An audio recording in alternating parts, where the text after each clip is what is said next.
तुमने शव को अकेला छोड़ा है, अब इसका दंड पूरा गांव भोगेगा।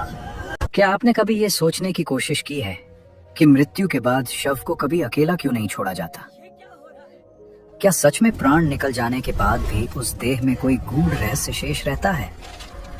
अगर शव को कुछ समय के लिए भी एकांत में छोड़ दिया जाए तो क्या अनहोनी घट सकती है? आज हम आपको एक ऐसी कथा सुनाने जा रहे हैं जो न केवल आपके रोंगटे खड़े कर देगी, बल्कि ये भी सिद्ध करेगी कि ये परंपरा केवल भय या अंधविश्वास नहीं, बल्कि एक गहरा आध्यात्मिक सत्य है। एक समय की बात है। द्वारका की संध्या अत्यंत मनोहर थी। समुद्र की लहरें शांत लय में तट से टकरा रही थीं और राजमहल के प्रांगण में एक अलौकिक शांति व्याप्त थी। किंतु गरुड़ जी का मन उस शांति से कोसों दूर था। उनके ललाट पर चिंता की रेखाएं स्पष्ट थीं और आंखों में अस्थिरता झलक रही थी। वे धीमे कदमों से श्री कृष्ण के समीप पहुंचे। श्री कृष्ण कमलासन पर विराजमान थे।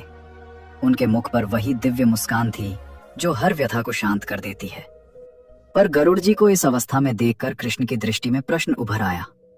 कृष्ण बोले, गरुड़, आज तुम्हारे पंखों में वह चंचलता नहीं है और तुम्हारा मुख भी उदास प्रतीत हो रहा है। ऐसा क्या है जिसने तुम्हारे मन को इतना व्याकुल कर दिया? गरुड़ जी ने विनम्र स्वर में कहा, प्रभु, मैं भयभीत नहीं हूँ, पर एक प्रश्न बार बार मेरे भीतर उठता है।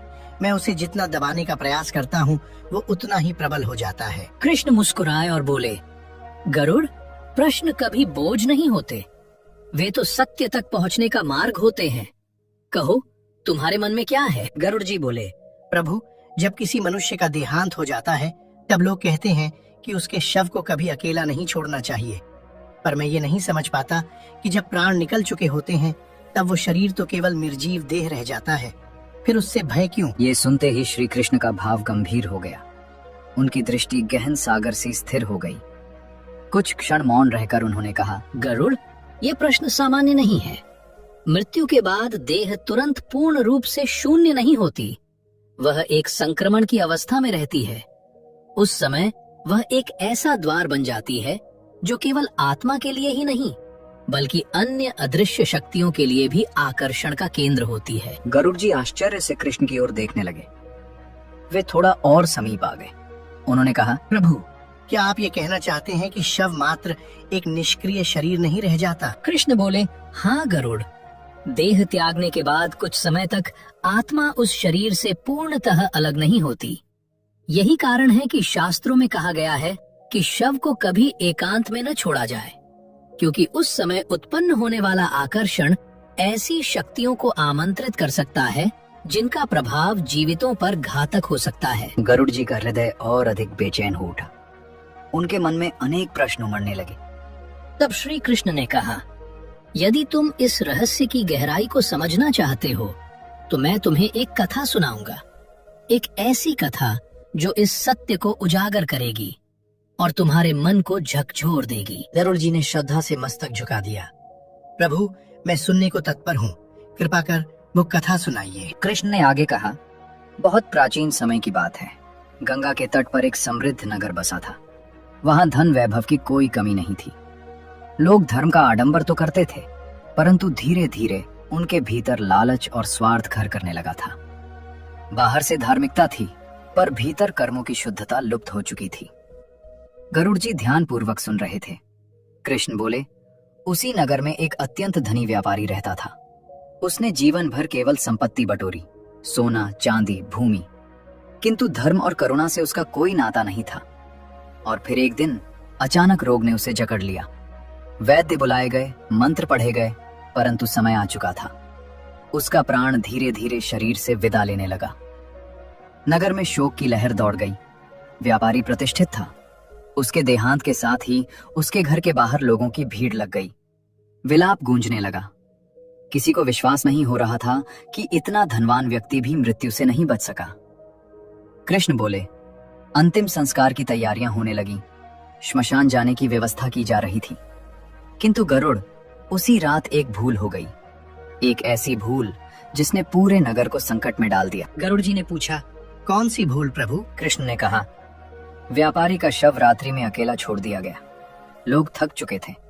शोक और विलाप से सब टूट चुके थे। उन्होंने ये सोचकर शव को एक कक्ष में रख दिया कि प्रातः अंतिम संस्कार कर लिया जाएगा, और सब विश्राम करने चले गए। वो आधी रात का समय था। आकाश में काले बादल घिराए थे और वातावरण में अजीब सी बेचैनी फैल चुकी थी। अचानक पूरे नगर में ठंडी सिहरन पैदा करने वाली हवा चलने लगी। जिस कक्ष में व्यापारी का शव रखा था, वहां जल रहे दीपक एक एक करके बुझने लगे। कुछ ही क्षणों में पूरा कमरा घोर अंधकार में डूब गया। उस अंधकार के बीच व्यापारी का शव निःशब्द और अकेला पड़ा रहा। कक्ष का सन्नाटा इतना गहरा था कि बाहर पेड़ों की हल्की सरसराहट भी भयावह प्रतीत हो रही थी। तभी उधर से गुजर रहे एक पहरेदार की दृष्टि उस कमरे पर पड़ी। उसने देखा कि जिस पलंग पर शव रखा था, उसके चारों ओर हल्की सी धुंध फैलने लगी है। वो धुंध सामान्य धुएं जैसी नहीं थी, उसमें अजीब सी ठंड और भारीपन था। पहरेदार वहीं ठिठक गया। उसका शरीर कांपने लगा और सांसें अनियंत्रित हो गईं। तभी उसने देखा शव की बंद पलकों में हल्का सा कंपन हुआ और चेहरे पर किसी गहरी डरावनी छाया का आभास हुआ। कृष्ण जी बोले, गरुड़, जब प्रातः लोगों ने व्यापारी का शव देखा तो सबके रोंगटे खड़े हो गए। उसकी आंखें खुली थीं और चेहरे पर एक विचित्र सी मुस्कान जमी हुई थी। परिवार के लोग चीख पड़े और नगरवासी भय से पीछे हट गए। ऐसा दृश्य उन्होंने कभी नहीं देखा था। लोग आपस में धीमे स्वर में बातें करने लगे। तभी नगर का वही पहरेदार आगे आया। उसका चेहरा पीला पड़ चुका था और आंखों में भय साफ झलक रहा था। पहरेदार कांपती आवाज में बोला, मैंने सब देखा है। जब रात में सभी विश्राम कर रहे थे और मैं पहरे पर था, तभी मेरी नजर उस कक्ष पर पड़ी जहां शव रखा था। चारों ओर सन्नाटा छा गया। सभी उसकी ओर देखने लगे। वो आगे बोला, वहां एक आकृति थी। उसका आकार मनुष्य जैसा था, लेकिन उसके पैर जमीन को छू नहीं रहे थे। उसकी आंखें जलते अंगारों की तरह लाल थीं। भीड़ में खलबली मच गई। किसी ने कहा, ये तुम्हारा भ्रम रहा होगा, लेकिन पहरेदार ने हाथ उठाकर सबको शांत किया। वो बोला, नहीं, ये भ्रम नहीं था। मैंने अपनी आंखों से देखा। वो छाया धीरे धीरे शव के पास झुकी और फिर उस देह में विलीन हो गई। ये सुनते ही स्त्रियां रोने लगी। बच्चे भय से अपने माता पिता से लिपट गए। पूरे नगर में सिहरन दौड़ गई।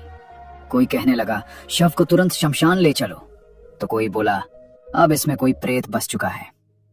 कृष्ण जी ने कहा, गरुड़, अब नगर का भय कई गुना बढ़ चुका था।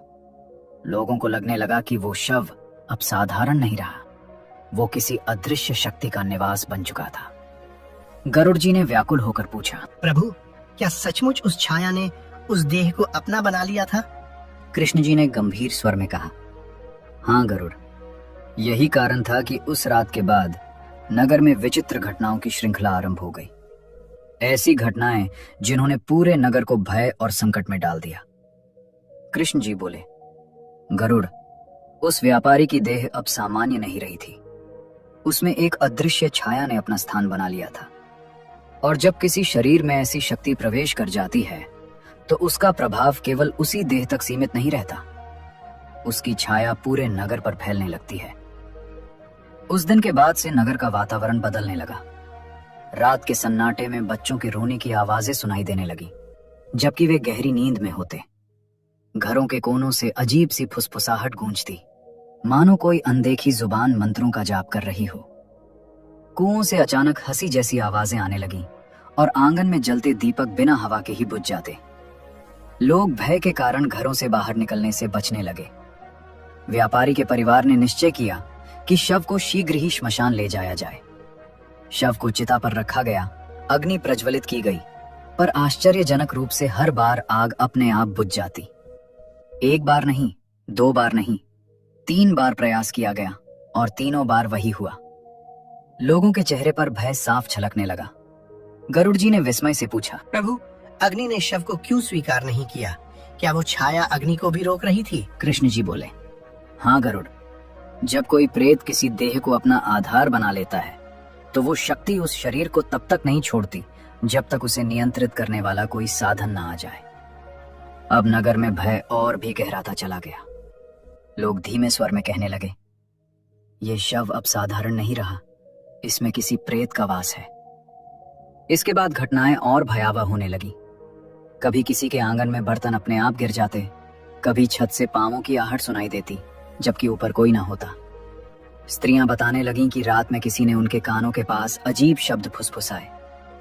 बच्चे डर के मारे मां की गोद में सिमट जाते और रोते रहते। धीरे धीरे नगर में रोग फैलने लगे। बिना किसी स्पष्ट कारण के लोग बीमार पड़ने लगे। वैद्य और चिकित्सक हैरान थे कि अचानक पूरे नगर में ज्वर और दुर्बलता क्यों फैल रही है। कृष्ण जी बोले, गरुड़, तब लोगों को यह समझ में आने लगा कि ये सब उसी शव और उसमें समाई छाया का परिणाम है। नगर के मुखिया ने सभा बुलाई। भय से कांपते हुए लोग बोले, इस संकट से केवल कोई साधक ही हमें बचा सकता है, कोई ऐसा जो प्रेत विद्या को जानता हो। गरुड़ जी ने अधीर स्वर में पूछा, प्रभु, क्या तब किसी तांत्रिक को बुलाया गया? कृष्ण जी ने गंभीरता से सिर हिलाया। हाँ गरुड़, भय इस हद तक बढ़ चुका था कि नगरवासियों ने एक वृद्ध तांत्रिक को बुलाने का निर्णय लिया। लेकिन जो वो कहने वाला था उसने सबके हृदय दहला दिए। कृष्ण जी बोले, गरुड़, हर घर में अशांति थी। शव अग्नि को स्वीकार नहीं कर रहा था। तब सभी को समझ आ गया कि ये कोई साधारण घटना नहीं। नगर के मुखिया ने कहा, अब हमें किसी सिद्ध साधक की शरण लेनी होगी।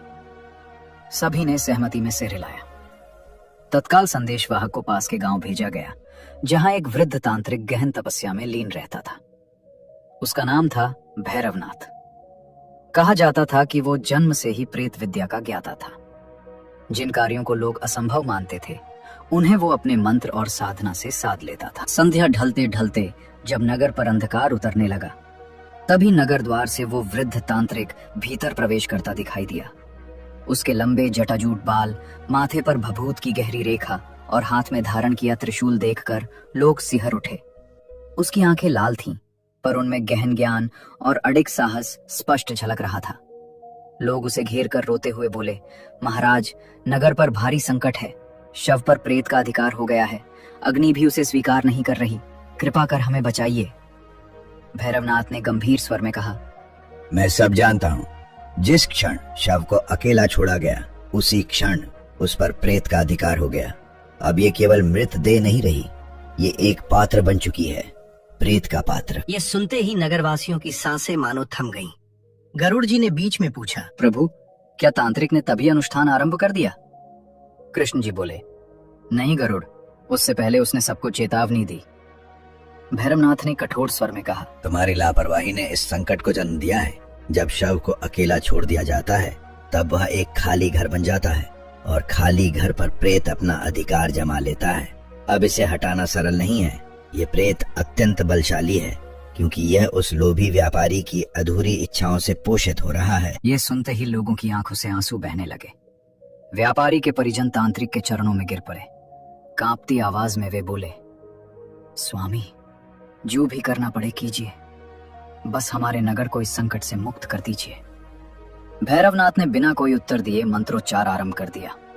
जैसे ही मंत्र गूंजे, हवा अचानक भारी हो गई। वातावरण में एक अजीब सी तीखी गंध फैलने लगी। पास रखे दीपक कांपने लगे, उनकी लौ डगमगाने लगी। तांत्रिक ने शव के समीप त्रिशूल भूमि में गाड़ा और ऊंचे स्वर में प्रेतोद्धार मंत्रों का उच्चारण करने लगा। और तभी वो घटित हुआ जिसकी किसी ने कल्पना तक नहीं की थी। जो शव अब तक निश्चल पड़ा था, वो अचानक हल्का सा कांपा। उसकी गर्दन धीरे धीरे एक ओर मुड़ गई और होठों से कराह जैसी अस्पष्ट ध्वनि निकली। ये दृश्य देखते ही लोग चीखते हुए पीछे हट गए। स्त्रियां भय से चिल्लाने लगी। भैरवनाथ की आंखें बंद थीं, पर उसका मंत्रोच्चार और अधिक तीव्र हो गया।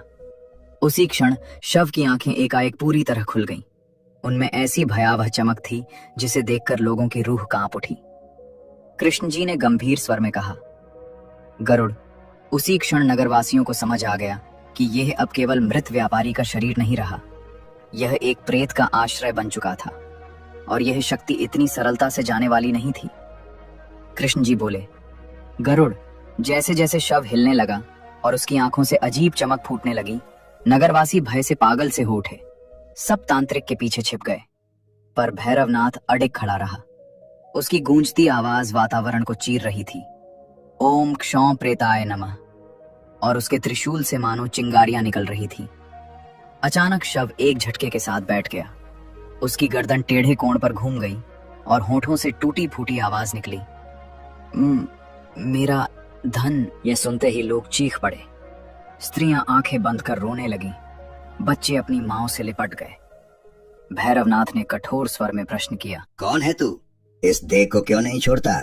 क्यों पूरे नगर को भय में डाल रहा है? तभी उस शव से भारी और असामान्य आवाज गूंजी, मैं वही हूँ, व्यापारी। मैं यहाँ से नहीं जाऊंगा। मैंने जीवन भर धन कमाया और मैं उसे छोड़ने को तैयार नहीं। गरुड़ जी ने विस्मय से पूछा, प्रभु, क्या उस व्यापारी की आत्मा ही इस शव में बंधी हुई थी? कृष्ण जी बोले, हाँ गरुड़, जब आत्मा जीवन में अपनी इच्छाओं से मुक्त नहीं हो पाती तो मृत्यु के बाद भी उसका बंधन नहीं टूटता। उस व्यापारी की आत्मा धन के लोभ में जकड़ी रह गई और जब शव अकेला पड़ा तो उसकी अधूरी तृष्णा ने प्रेत को आकर्षित कर लिया। इस प्रकार व्यापारी की लालसा और प्रेत की शक्ति एक हो गई। यही कारण था कि अग्नि भी उस देह को स्वीकार नहीं कर रही थी। भैरवनाथ ने नगरवासियों की ओर देखते हुए कहा, यह आत्मा अप्रेत रूप धारण कर चुकी है। जब तक इसकी अधूरी इच्छा शांत नहीं होती या इसे धर्म के मार्ग पर नहीं मोड़ा जाता, तब तक यह किसी भी उपाय से शांत नहीं होगा। यह अपने परिवार को भी चैन से नहीं जीने देगा। नगरवासी भयभीत स्वर में बोले, तो फिर इसका उपाय क्या है? हम इसे कैसे रोक सकते हैं? भैरवनाथ ने गंभीर स्वर में कहा, उपाय कठिन है। आज की रात किसी को इस शव के पास बैठकर पहरा देना होगा। किसी साहसी को इसके सामने बैठकर इसकी परीक्षा सहनी होगी। यदि वो परीक्षा में टिक गया तो नगर बच जाएगा, और यदि वो टूट गया तो ये प्रेत पूरे परिवार और नगर को अपने अंधकार में समेट लेगा। ये सुनते ही लोगों की आंखें फैल गईं। कौन ऐसी भयानक रात मृत देह के पास बिताने का साहस कर सकता था? पूरा नगर सन्नाटे में डूब गया। सब एक दूसरे की ओर देखने लगे, पर कोई भी आगे नहीं बढ़ा। कृष्ण जी ने धीमे स्वर में कहा, गरुड़, उसी क्षण व्यापारी के परिवार को यह बोध हुआ कि इस संकट से मुक्ति बिना बलिदान के संभव नहीं है। और ये बलिदान कौन देगा? ये निर्णय पूरे नगर को हिला देने वाला था। कृष्ण जी बोले, गरुड़, जब तांत्रिक ने स्पष्ट कहा कि पूरी रात शव के पास किसी को जागना होगा, तो नगर सहम उठा। हर कोई नजरें चुराने लगा। व्यापारी के परिवारजन फूट फूट कर रोने लगे। उसकी पत्नी करुण स्वर में बोली, हमारा क्या अपराध है? हमने तो कभी किसी का अनिष्ट नहीं किया, फिर ये विपत्ति हम पर क्यों? भैरवनाथ ने कठोर स्वर में उत्तर दिया, दोष तुम्हारा नहीं, तुम्हारे पति की अधूरी इच्छाओं का है। पर अब ये संकट केवल तुम्हारे घर तक सीमित नहीं रहा। यदि आज रात कोई पहरा नहीं देगा तो प्रेत और भी बलशाली हो जाएगा। तब इसे रोक पाना असंभव होगा। गरुड़ जी ने गहरी चिंता के साथ पूछा, प्रभु, फिर क्या हुआ? क्या किसी ने साहस दिखाया? कृष्ण जी ने सिर झुकाया और बोले, गरुड़, उसी क्षण व्यापारी का पुत्र आगे आया। उसका चेहरा भय से पीला था, पर आंखों में दृढ़ निश्चय झलक रहा था। कांपती आवाज में उसने कहा, यदि मेरे पिता की आत्मा को मुक्ति तभी मिलेगी जब कोई इस देह के पास पूरी रात जागे, तो मैं तैयार हूँ। मैं अपने पिता को अकेला नहीं छोड़ूंगा। नगर के सभी लोग उस युवक की ओर देखने लगे। कोई रो पड़ा, कोई आगे बढ़कर उसे रोकने लगा। तभी व्यापारी की पत्नी चीख उठी, नहीं बेटा, मत जाओ। वह देह अब तुम्हारे पिता की नहीं रही, वह किसी और शक्ति का निवास बन चुकी है। पर पुत्र ने शांत स्वर में माँ के आंसू पोंछे और कहा, माँ, यदि आज मैं पीछे हट गया तो केवल हमारा परिवार ही नहीं, पूरा नगर नष्ट हो जाएगा। पिता का सच्चा अपमान यही होगा कि उनका पुत्र भय के कारण कर्तव्य से भाग जाए। भैरवनाथ ने उसके कंधे पर हाथ रखा और गंभीर स्वर में कहा, स्मरण रखना, भय हर पल तुम्हारी परीक्षा लेगा। वह शक्ति तुम्हारे मन को भ्रमित करेगी, तुम्हें तोड़ने का प्रयास करेगी। पर यदि तुम ईश्वर का नाम स्मरण करते हुए स्थिर रहे तो वही नाम तुम्हारी रक्षा करेगा, और नगर की भी। रात गहरा गई। शव के पास एक दीपक प्रज्वलित किया गया। नगरवासी दूर खड़े होकर ये दृश्य देख रहे थे, पर कोई पास आने का साहस नहीं कर सका। व्यापारी का पुत्र अकेला उस शव के समीप बैठ गया। उसकी आंखों में भय स्पष्ट था, लेकिन होठों पर निरंतर भगवान का नाम। समय धीरे धीरे बीतता गया। आधी रात का पहर आया। तभी अचानक कक्ष में ठंडी हवा का तेज झोंका आया। दीपक की लौ कांपने लगी, और फिर शव ने धीरे धीरे अपनी गर्दन उठाई। उसकी आंखों में विचित्र चमक थी, होंठ हिले और एक भारी भयावह स्वर गूंजा, पुत्र। बाहर खड़ी स्त्रियां चीख पड़ी। नगरवासी सिहर कर पीछे हट गए, पर वह युवक वहीं बैठा रहा, कांपता हुआ, शव की ओर देखता हुआ। कृष्ण जी ने गंभीर स्वर में कहा, गरुड़, वही वो क्षण था जब पुत्र ने अपने पिता का नाम सुना, पर वो स्वर पिता का नहीं था। वो स्वर उस छाया का था, और उसी क्षण नगर का भविष्य तय होने वाला था। व्यापारी का पुत्र भय से कांप रहा था। उसका शरीर पसीने से भीग चुका था। फिर भी उसने साहस जुटाकर कहा, यदि आप वास्तव में मेरे पिता हैं तो बताइए, आपकी आत्मा को शांति कैसे मिलेगी? तभी शव से विकृत हंसी गूंजी। हंसी इतनी डरावनी थी कि दीपक बुझ गया। पूरा कक्ष अंधकार में डूब गया। केवल शव की आंखों की लाल रोशनी चमक रही थी। वो आवाज बोली, मुझे मेरा धन चाहिए, मेरा सोना, मेरी गुप्त गुफा में छिपा खजाना। जब तक वो नहीं मिलेगा मैं मुक्त नहीं होऊंगा। ये सुनकर नगरवासी स्तब्ध रह गए। परिवारजन रो पड़े। किसी ने कांपते स्वर में कहा, यह आत्मा नहीं है, यह तो लोभ की भाषा बोल रहा है। भैरवनाथ ने तेज स्वर में मंत्रोच्चार आरंभ किया। कक्ष में एक दिव्य प्रकाश फैलने लगा। वो प्रकाश अंधकार को चीरता हुआ आगे बढ़ा। कुछ क्षणों के लिए शव की आंखें बंद हो गईं। कृष्ण जी बोले, गरुड़, उसी समय आत्मा और प्रेत की शक्ति के बीच घोर संघर्ष प्रारंभ हुआ। आत्मा मुक्ति चाहती थी, पर लोभ ने उसे जकड़ रखा था, और जहां लोभ होता है वहां प्रेत को अधिकार मिल जाता है। व्यापारी का पुत्र कांपते हुए बोला, पिता, उस धन का क्या मूल्य है? वही धन आपको बांधे हुए है। उसे त्याग दीजिए और प्रभु का नाम लीजिए। शव कुछ क्षण तक तड़पा। उसका मुख खुला और एक तीव्र चीख निकली।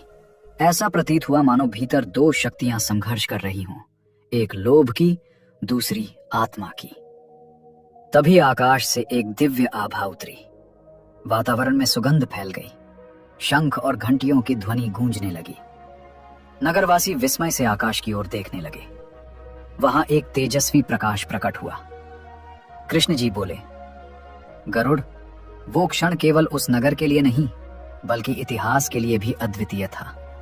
उस दिव्य प्रकाश से पूरा कक्ष आलोकित हो गया। व्यापारी का पुत्र रोते हुए भगवान का नाम जप रहा था, और उसी नाम के प्रभाव से प्रेत की शक्ति क्षीण होने लगी।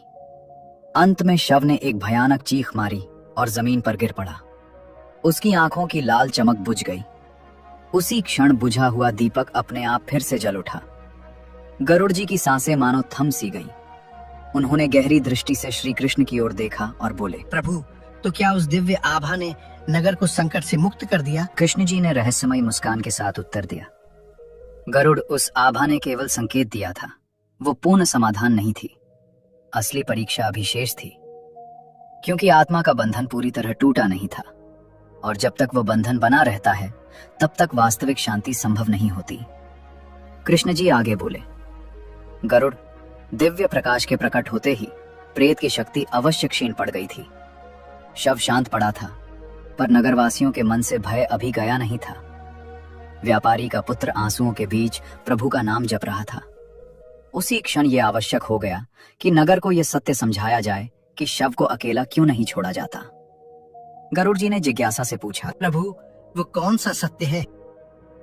कृष्ण जी का स्वर गंभीर हो गया, गरुड़, जब किसी प्राणी का प्राण निकलता है तब उसका शरीर केवल निर्जीव मिट्टी नहीं बन जाता। उस समय आत्मा और देह के बीच एक सूक्ष्म संबंध बना रहता है। यह संबंध अत्यंत नाजुक होता है, पर तुरंत समाप्त नहीं होता। उसी अवस्था में शव एक ऐसे द्वार में परिवर्तित हो जाता है जो अदृश्य लोक की शक्तियों को आकर्षित करता है। यह सुनकर गरुड़ जी की आंखें विस्मय से फैल गईं। वे बोले, तो प्रभु, शव के पास पहरा देने की परंपरा का कारण यही है? कृष्ण जी ने सिर हिलाकर कहा, हाँ गरुड़, जब शव को अकेला छोड़ दिया जाता है तब वो शून्यता में चला जाता है, और शून्य कभी रिक्त नहीं रहता। उसे भरने के लिए प्रेत, पिशाच और नकारात्मक शक्तियां आकर्षित होती हैं। वे उस देह को अपना आश्रय बना लेती हैं। इसी कारण शास्त्रों ने स्पष्ट कहा है, शव को कभी अकेला मत छोड़ो। कृष्ण जी ने आगे कहा, गरुड़, मृत्यु के बाद आत्मा कुछ समय तक अपने आसपास ही रहती है। वो तभी सुरक्षित और शांत रहती है जब उसके चारों ओर भजन, मंत्र और धर्म का वातावरण हो। दीपक का प्रकाश और मंत्रों की ध्वनि आत्मा को मार्ग दिखाते हैं। लेकिन यदि शव अंधकार में एकांत में पड़ा हो तो आत्मा असुरक्षित हो जाती है, और तभी नकारात्मक शक्तियां उसे अपने वश में करने का प्रयास करती हैं। गरुड़ जी ने भय और जिज्ञासा के साथ पूछा, प्रभु, तो क्या हर शव के साथ ऐसा खतरा बना रहता है? कृष्ण जी ने शांत स्वर में उत्तर दिया, हर बार नहीं गरुड़। जिन आत्माओं के कर्म शुद्ध होते हैं, जो धर्म और सत्य के मार्ग पर जीवन बिताती हैं, वे शीघ्र ही परमात्मा की ओर अग्रसर हो जाती हैं। परंतु जो आत्माएं लोभ, मोह और अधूरी इच्छाओं से जकड़ी रहती हैं, उनका बंधन नहीं टूट पाता। ऐसी ही आत्माएं प्रेत शक्तियों के लिए सबसे बड़ा आकर्षण बनती हैं। अब नगरवासी सब कुछ समझ चुके थे। व्यापारी का लोभ ही उसकी आत्मा को बांधे हुए था, और शव को अकेला छोड़ देने की भूल ने प्रेत को प्रवेश का अवसर दे दिया था। कृष्ण जी ने निष्कर्ष स्वर में कहा, गरुड़, यही परम सत्य है। शव केवल मिट्टी का ढेर नहीं होता, वो एक सेतु होता है, इस लोक और अदृश्य लोक के बीच का सेतु। जब तक उस सेतु की रक्षा न की जाए, तब तक कोई भी नकारात्मक शक्ति उस पर अधिकार कर सकती है। इसलिए शास्त्रों ने आदेश दिया है, शव को अकेला मत छोड़ो। दीपक और मंत्र वही ढाल हैं जो आत्मा की रक्षा करते हैं और उसे शांति के मार्ग पर ले जाते हैं। गरुड़ जी का हृदय भावनाओं से भर उठा। उन्होंने श्रद्धा से हाथ जोड़ते हुए कहा, प्रभु, आज मेरी आंखें खुल गईं।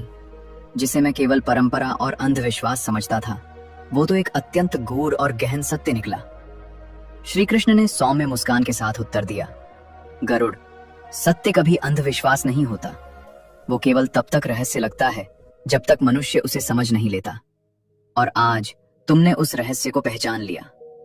दोस्तों, मृत्यु ये एक ऐसा शब्द है जिसे सुनते ही मनुष्य का मन कांप उठता है। लेकिन यही जीवन का सबसे अटल सत्य भी है। जिसने जन्म लिया है, उसकी मृत्यु भी निश्चित है। इससे कोई बच नहीं सकता। पर असली प्रश्न ये नहीं है कि मृत्यु आती क्यों है। असली प्रश्न ये है कि मृत्यु के बाद क्या होता है। शव को अकेला क्यों नहीं छोड़ा जाता? आत्मा कहाँ जाती है? और श्मशान की परंपराएं इतनी कठोर क्यों मानी जाती हैं? पहला सत्य, शव को अकेला क्यों नहीं छोड़ा जाता? मृत्यु के बाद कुछ समय तक आत्मा देह के आसपास ही रहती है। उस अवस्था में शरीर केवल निर्जीव मिट्टी नहीं होता, बल्कि वो एक सूक्ष्म द्वार बन जाता है। यदि शव को अकेला छोड़ दिया जाए तो वो शून्य में बदल जाता है, और शून्य कभी खाली नहीं रहता। नकारात्मक शक्तियां, प्रेत और पिशाच उसी शून्य को भरने दौड़ पड़ते हैं। इसीलिए शास्त्र कहते हैं, शव के पास दीपक जलाओ, मंत्रोच्चार करो और पहरा रखो। ये केवल परंपरा नहीं, बल्कि आत्मा की रक्षा का गूढ़ विज्ञान है। दूसरा सत्य, आत्मा की यात्रा। आत्मा कभी नष्ट नहीं होती। शरीर पंच तत्वों में विलीन हो जाता है, लेकिन आत्मा अपने कर्मों के अनुसार अगले लोक की ओर बढ़ती है। जिसने धर्म, भक्ति और सद्कर्म का जीवन जिया, उसकी आत्मा प्रकाश की ओर जाती है। जिसने लोभ, मोह और पाप में जीवन बिताया, उसकी आत्मा भटकती रहती है और बंधन में फंस जाती है। तीसरा सत्य, श्मशान का रहस्य। श्मशान केवल शव जलाने का स्थान नहीं है, वो आत्मा की अंतिम यात्रा का द्वार है। वहां जलता दीपक आत्मा को मार्ग दिखाता है। मंत्रोच्चार आत्मा को शक्ति देता है और नकारात्मक शक्तियों को दूर रखता है। और शव को अकेला न छोड़ने का नियम आत्मा की सुरक्षा के लिए है। चौथा सत्य, मृत्यु का भय मृत्यु से वही डरता है जो जीवन में अधूरी इच्छाओं और पापों से बंधा होता है। जिसने धर्म का पालन किया, दूसरों की भलाई की और प्रभु का स्मरण किया, उसके लिए मृत्यु भय नहीं, बल्कि एक नई यात्रा की शुरुआत होती है। जैसे पुराने वस्त्र त्याग कर नया धारण किया जाता है, वैसे ही आत्मा देह बदलती है। पांचवा सत्य, प्रेत क्यों बनते हैं? जब मनुष्य लोभ, मोह और अपूर्ण इच्छाओं के साथ मरता है, तब उसकी आत्मा मुक्त नहीं हो पाती। वो संसार से चिपकी रह जाती है।